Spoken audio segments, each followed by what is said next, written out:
Here's a little tip I learned from Candace Edelin. I don't think she'll mind me sharing, but it's just a quick way to save a LinkedIn search onto a bookmark. And so I'm going to start by clicking in my search bar, and I'm going to type in, let's see, Copilot.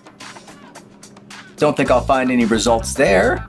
Okay, I'm going to click on post because I want it to just be post.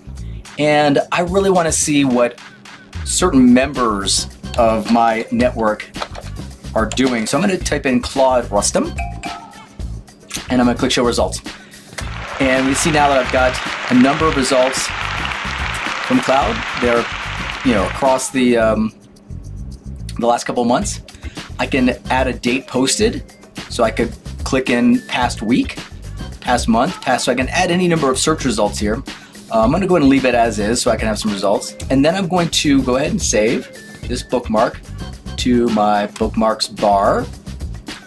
You can see it's saved up here. I'm going to close this, and I'm going to click on it again, and voila, there you have it. An easy way to save top of mind subjects that you are looking for on LinkedIn. If you've got, hashtags, subject lines, people you want to follow, you can do all that here.